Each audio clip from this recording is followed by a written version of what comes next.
Hello, everyone, and welcome again to Wine Grants, unscripted chat about the unfunded, the official podcast of the Unfunded List. I'm, of course, Dave Moss of the Moss Family Foundation, and with me this week is Jess Rimington and Joanna Cea. Yep. We are drinking a nice Cananu, which I previously knew as a Granache wine. Perhaps we'll get into the subtle differences there. Please say hello to the audience, Joanna and Jess. Hello, we're glad to be here today. This is Joanna. Great. Thanks for having me. This is, we're breaking with the storied tradition of Wine Grants by having two guests, but we couldn't have asked for two lovelier guests, or two most relevant guests. Two more relevant guests, that is. And to prove that point, I will read their bios. I want to thank them both for providing pithy bios. We have had a problem with some of our previous guests trying to include every single thing they've ever done. They have, I assume, have done more than this, but I'll read their very short and very current and very relevant bios now. So Jess Rimington is a visiting scholar at Stanford University's Global Projects Center. She's also Director of Organizational Strategy at The Rules. Previously, she founded and served as Executive Director of the One World Youth Project. Joanna Cea is also a visiting scholar at Stanford University's Global Projects Center. What a coincidence. And she consults with the IDEX Foundation on their impact investing work. Previously, she served as Executive Director of the International Accountability Project, which is a thing I've heard of. Thank you very much. I was most interested to have you on because I recently attended the SOCAP conference out in San Francisco. And for those listening who may not know, SOCAP is a conference for investors and social entrepreneurs to meet and to figure out where money meets meaning, or I forget exactly what their slogan is, but basically it's for impact investing in things that both return money and to their investors and also have social impact on the world. I've been to that conference a few times. I think I've only gone to one session ever. And I'm probably not the only person who goes who doesn't attend sessions. It's a really good networking conference to go to. I'm sure that many of the sessions were interesting. I'm just not really a sit down and listen kind of guy. But I did go to your session, which was called Please Refresh. I remember, what was it called? The Cost of Not Listening. It's a good thing you listened. Yeah, it had a long subtitle. I remembered the cost of not listening. There was a subtitle though. Yes. Do you want to share The subtitle was Misguided Investment and... It was a great subtitle. Misguided investment and you can see. I feel much better about not remembering it now. Stifled innovation and misguided investment. Stifled innovation and misguided investment. Yes. Right. Give you a moment to talk about it accurately in a minute. But my general takeaway from that was that funders and people trying to use their money to accomplish social impact would do better to listen to their constituents a little bit more often. Did I get the gist of it? Yes, I think right. so. Yes. Okay. Could you elaborate on the gist? Sure. You want me to do a first round and I'll you'll dive add in? Okay, we're also piloting the 3 people in a podcast here. Yes. So that's absolutely the gist of it. Thank Mm-hmm. you, Dave. What is unusual about our research is often when people think about listening to the beneficiary, or what we call the end user, so the folks you're ultimately trying to help with impact investing or grant making. Often people think, oh, if we listen to them, right, that's the right thing to do. We're checking the box that we consulted. It's a nice, warm, fuzzy thing that we should do to be good people. What our research is showing is we've been drawing from what's happening in the for-profit sector, particularly in the last 5 to 10 years, in which companies have started to radically change the way that they design products and their brand and their identity, and they're engaging their end users as thought partners in the design process. And they're not doing it because it's a nice, warm, fuzzy thing to do. They're doing it because end users generate really incredible innovation and ideas and make them money and help them emerge as leaders. So our research has been trying to carefully look at lessons from the for-profit world and see how that can apply to what we call the 4 impact world, which includes philanthropy and impact investment, in terms of how we can make our work smarter. Mm-hmm. So I'd like to ask a question that might be a little challenging, but I'm confident that you'll be able to handle it. I remember the example, you used Airbnb as an example when you were presenting, and that's certainly a great example. Before Airbnb, there were some giants in the hospitality sector. I mean, the idea that you would become bigger than Hilton or Marriott in that short amount of time is ridiculous. Really silly stuff. And I was just here the other day. I was reading the other day that the founder of Netflix met with the founder of Blockbuster one time, and that guy basically just laughed him out of his office. And rightfully so. Blockbuster was in every single town. That's where people were getting their movies. We had one of our first guests on the podcast, one that was on the founding team of Idealist. They were rejected by Echoing Green, largely in part because they weren't sure that the internet was really going to play that big of a role in the social impact space. It hadn't to that point. And so, I mean, even an innovative, forward-thinking group like Echoing Green can flaw in this area. I'd point back that, as impressive as it is to get to the top of the hospitality industry that quickly, doing something like conquering global poverty or global hunger, or just something as simple as saving all the forests is actually going to be a lot harder than just making money renting rooms.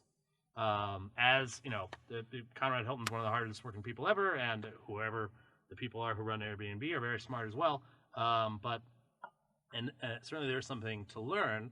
But one of the things missing for me from your presentation, and I did leave about halfway through, so perhaps you got to it at the end. Now would be the opportunity to fill in the gaps for me on how, on what are the, certainly we can learn something from the wild success that the for-profit sector has found. But how are we connecting that to the there are a lot of additional challenges, and we're not just trying to make money or grow a big program. Right, we're trying to actually solve previously unsolvable problems. Absolutely. I mean, that's probably the number one question we get when we talk about our research, and we should be very clear that we're not in any way saying that what works to solve a human rights crisis or what works to create an iPhone app is what's going to work to solve the human rights crisis. These tools and methods aren't immediately translatable, and we need to do that hard work as a sector to translate them. But what we do think is interesting is that there's a growing field of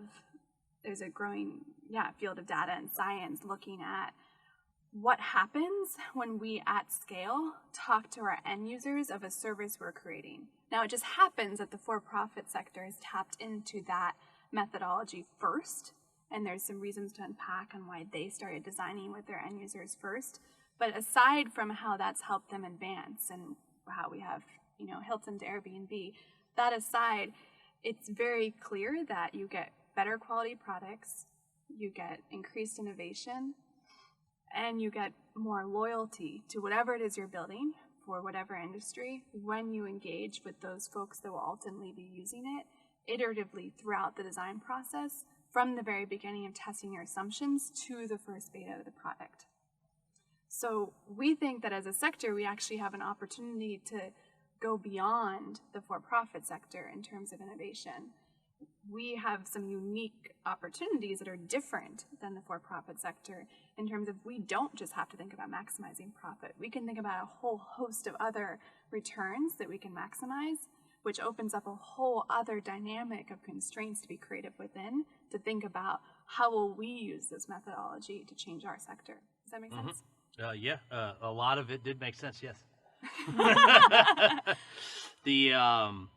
I had a meeting with a funder who's at SOCAP, who's from a fairly notable foundation, and I was talking to him about the unfunded list, one of the goals of the unfunded list is for foundations to do a little bit of a better job with the people that they don't fund.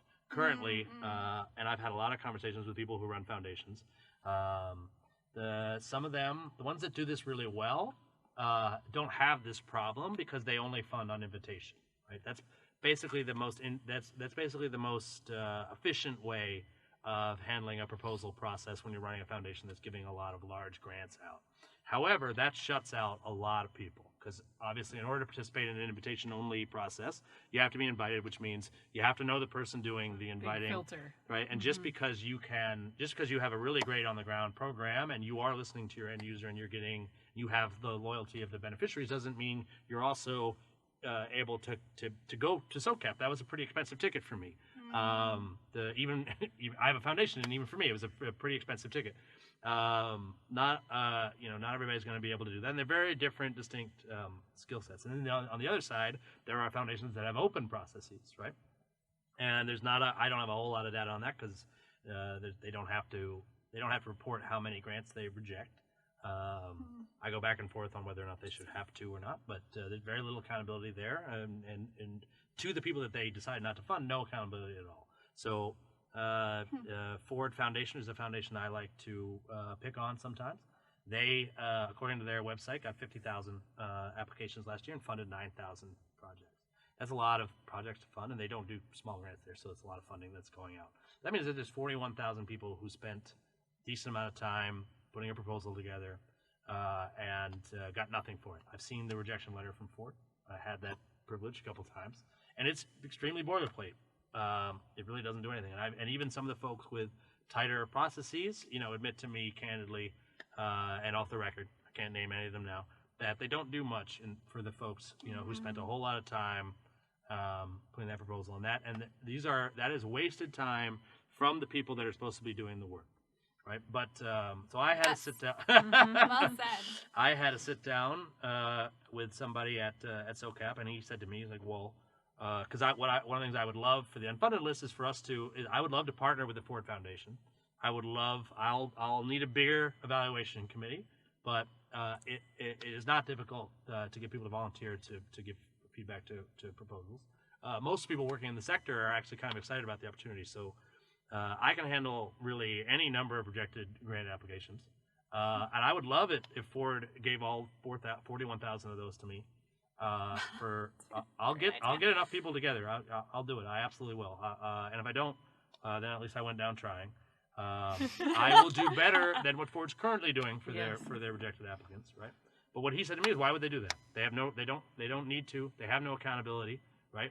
As long as they give away 5% of their endowment every year and follow a couple other vague IRS rules that you can, quite frankly, lawyer and accountant your way out of, they have absolutely no reason to change or get any better on that. If you read their annual reports, they make no mention of the folks of the thousands, if not millions, of hours they wasted with their proposal process. So this is not the Ford Foundation you were talking to. This is someone. Yeah, I talked to somebody. About the Ford Foundation. He asked me. I used Ford as an example. I said, hey, what I would do, I would love your rejected applicants. I would love Ford's. I would anybody with a large pool of. I would love to contract with them. They should be able to pay for it, which would help me get the I'll hire a couple program officers and we'll do this.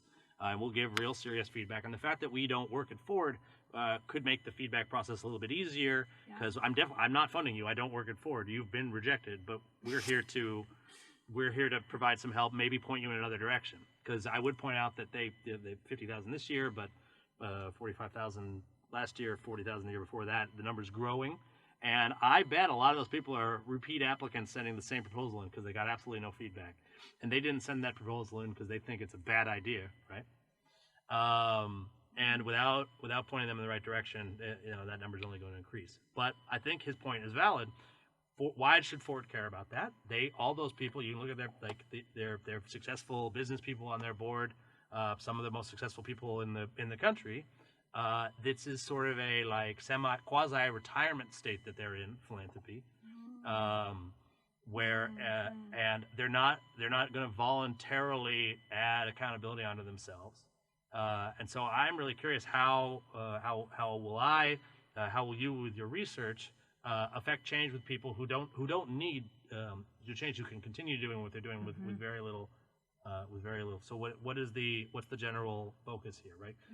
And again, there's plenty of philanthropists that are interested in what really eager to hear more about what you have to say. But we're talking about transformational change in the sector. How are we going to do that?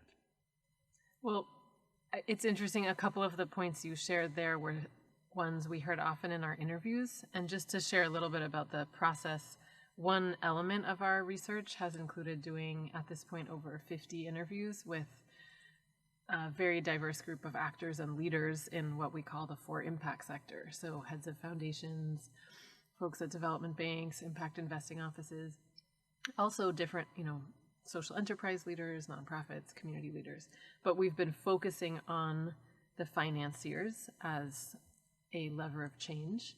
And partly because as we looked at what created the big shift in the for-profit sector, just in the past, less than 10 years, forward-thinking, venture capital and early investors who pushed people to test and co-design with their end users were a big part of what sparked that shift. And we can family offices too, pretty small ones. Mm-hmm. Mm-hmm. We can unpack that more later if you want. But please, that's why we have you here in the booth. Okay. Unpack away. So I'll come back to that, but I do want to say that's why we focused a lot on speaking with folks who are on the funding side. And that's your end user. Exactly. You're just trying to listen. Exactly.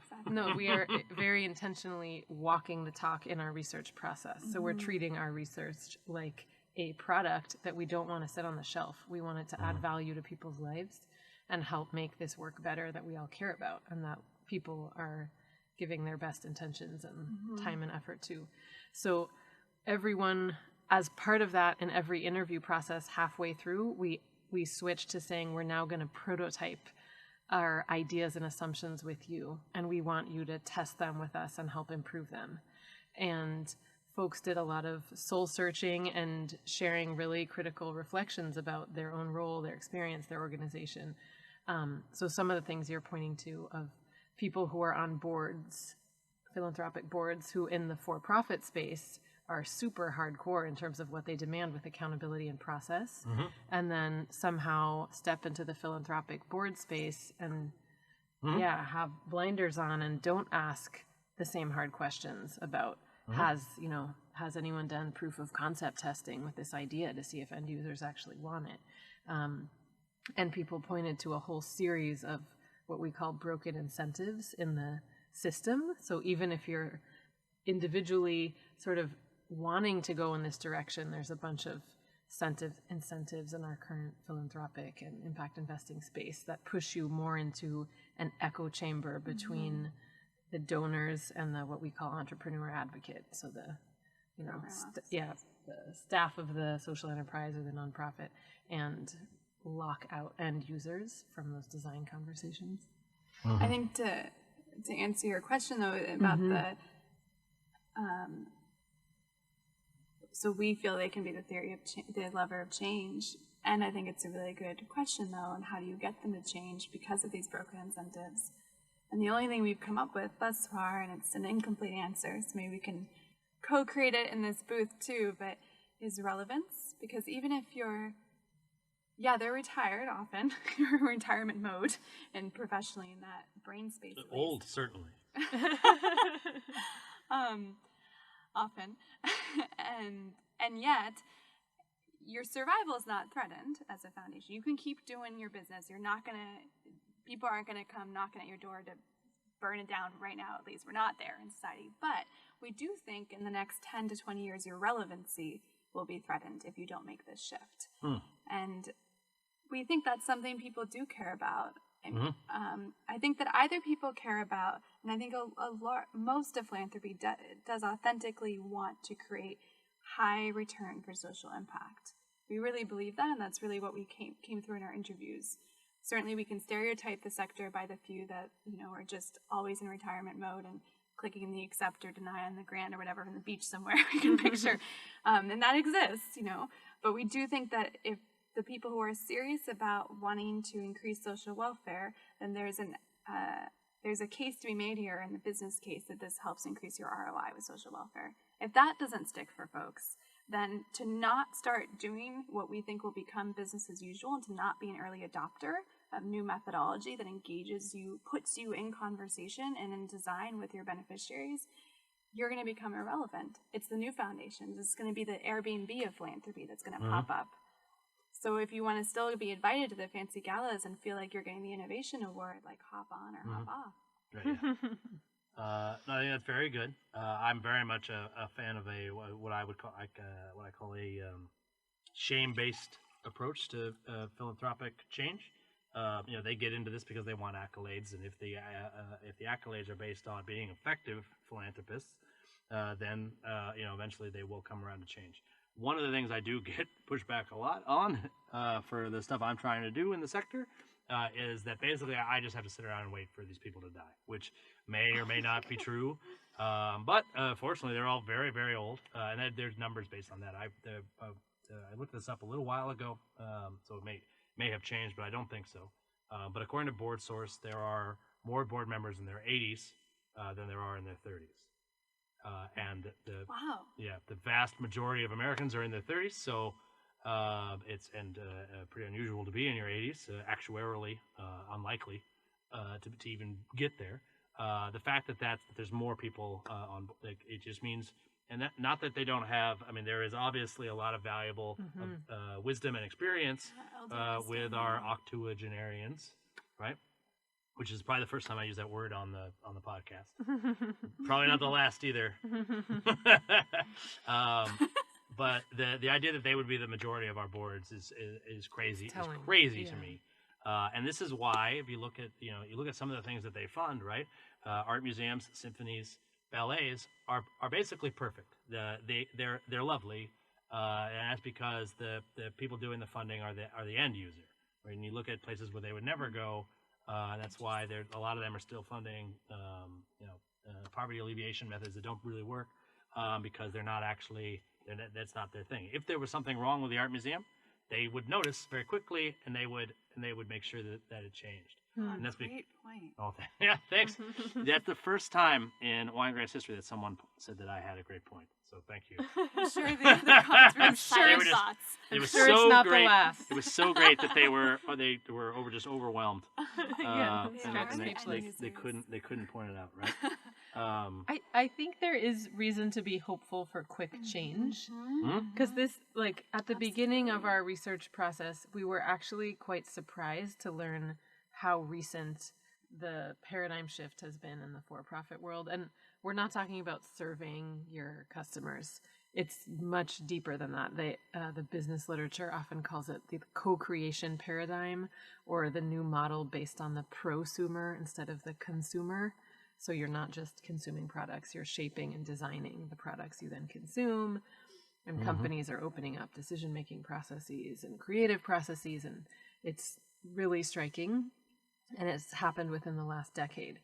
And as we looked into that, we thought, well, what was it that sparked that? And often the first thing people say is it's new technology, it's new methods. Okay, we looked into that, but it turns out a lot of the tools and methods people are actually using, especially for engaging end users and design processes, are decades old. And many of them were invented by actors in the for-impact sector. So they've been there. The tools and methods have been there. And some of the most incredible innovations aren't technology dependent. It's just like a completely new idea of approaching the problem or opportunity. So we thought, okay, that's not a sufficient answer. What else has it been? And our inquiry led us down a path toward the rise of design thinking, or human-centered design, and the work by Eric Ries's the lean startup approach, which has been very influential in the business world. And basically these two schools of thought were very convincing to folks that we need to throw out the old school model of sitting in the back room, a group of experts cooking up your whole idea, hoping you got it right and throwing it out in the world, and fingers crossed. Strategic planning. Yeah, the Moss Family Foundation Strategic Planning Committee, I locked them in a room a while ago. They're still there? It's been a couple months. They have not noticed. Then that's why I'm able to do some of the stuff that I've been doing. See? That's it. You're lean social prototyping. Services after this. Yeah. I'm waiting for them to get a call or something, but they seem like they're still going. There's a bunch of sandwiches and some ginger ales, and they're fine. They seem fine, and more than enough butcher paper for them. So, sticky notes. Yeah. So they're sticker voting, and they're having a great time, and they're not getting in my way. It's been great. It's been a really productive couple of months. But it's the strategic planning model, exactly. And these new approaches are pushing folks to say, actually, that's not how we get to the smartest idea. We have to take our ideas and break them down to the smallest chunks we can and test each one with our end user. Here's my assumption. Is it right? Here's the next step. Is this right? And that doing so is what unlocks really amazing insight and innovation and partnership.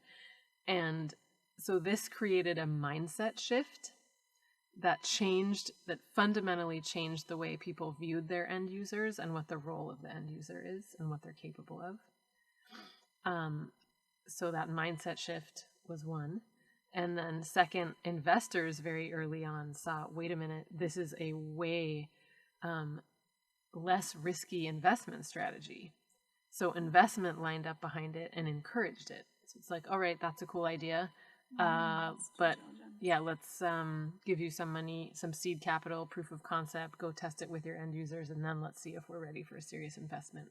So there was a very rapid shift in mindset and incentives, and that's what sparked the uptake of methods. And if that happened in like a handful of years, I mean, it's still happening, right? It's increasing very quickly, but it's been a sea change in a short amount of time. So we're optimistic. And we can invite the octogenarians. How do you say that word? Octogenarians. Octogenarians. I mean, quite authentically, there's wisdom there from being just the very fact that you've seen the passage of time for that. I mean, quite yes. Actually, I should do my math on that. Maybe not anymore, but I think I'm wrong about that. A few wars.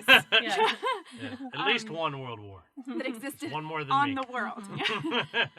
I mean, I've seen what we mean when we say trying to provide social welfare. They've seen economic thought rise and fall in different realms. They've seen our thought of how we provide social welfare, but just looking domestically change. Like, that's the wisdom to tap in partnership together to really reform the sector.